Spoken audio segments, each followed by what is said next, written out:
The Sharma family was all set for their picnic.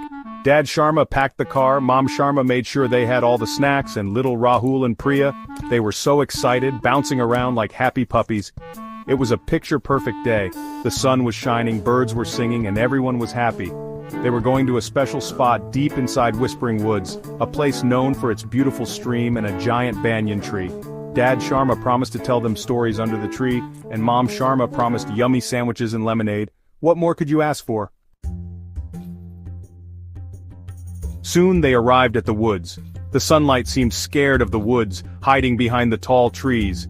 The wind made these spooky sounds as it blew through the leaves, almost like someone was whispering. Priya felt a little shiver run down her spine. "Rahul," she whispered, "are you sure it's safe here?" Rahul, trying to be brave, puffed out his chest and said, "Don't be silly, Priya, it's just the wind." They spread their picnic blanket under the giant banyan tree. It was so old, its branches were all twisty and turny like a messy beard. As they were eating, Rahul felt something strange. It felt like someone was watching them. He quickly turned around, but there was no one there. Time flew by, and the sun, which was already playing peekaboo, decided to disappear completely, leaving the sky painted in hues of orange and purple. Now, the shadows from the trees started to grow longer and longer, like scary fingers stretching out, reaching for something unseen. The woods became darker and more mysterious, with every rustle of leaves and snap of twigs adding to the eerie atmosphere. Rahul, trying to be funny, told Priya a spooky story about a ghost that lived in the woods, a tale passed down through generations. He laughed, but Priya couldn't help but feel scared, her eyes darting around nervously as if expecting the ghost to appear any moment.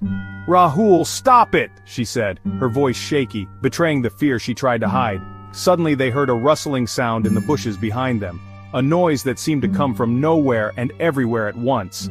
Their eyes got wide with fear, hearts pounding as they strained to see through the darkness.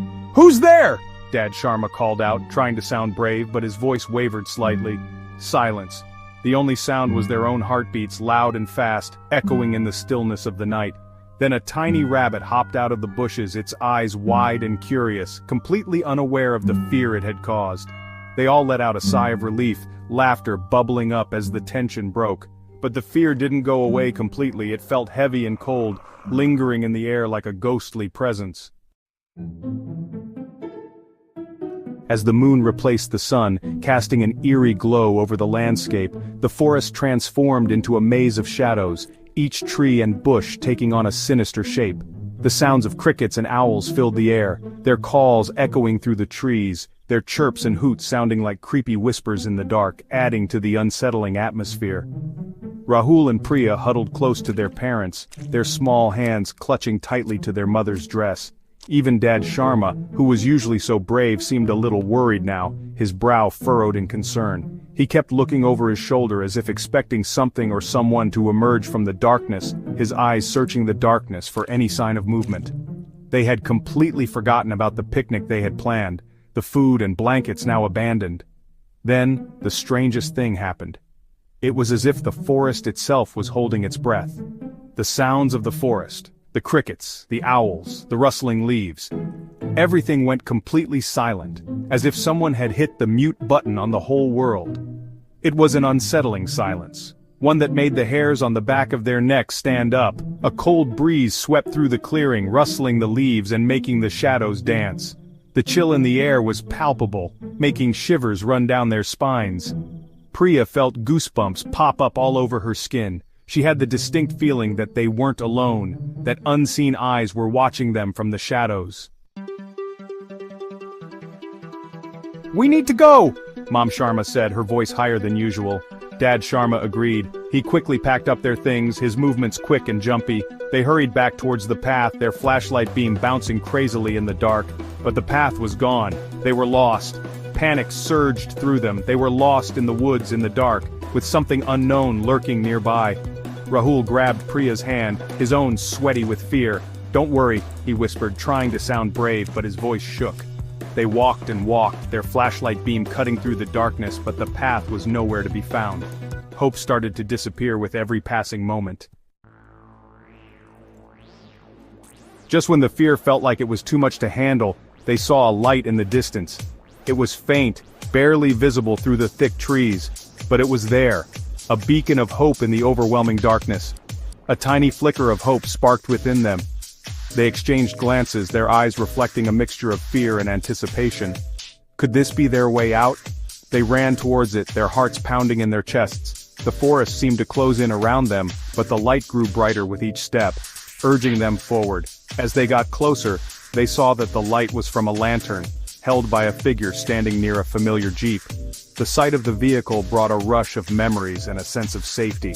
Relief washed over them like a giant wave. They slowed down, their breaths coming in heavy gasps, but their faces lit up with smiles of recognition and gratitude. "Mr. Gupta!" Dad Sharma exclaimed, his voice filled with a mix of surprise and joy. It was a name they hadn't expected to hear in the middle of the forest. It was their neighbor, Mr. Gupta, who lived near the woods. His presence was both comforting and puzzling. He had come looking for them, worried because they hadn't come home. His concern was evident in his eyes, and the family felt a deep sense of gratitude. Relief quickly turned into confusion. How had Mr. Gupta known where to find them in the vast, dark forest? "But Mr. Gupta," Priya asked, her voice still shaky, "how did you find us? We were lost."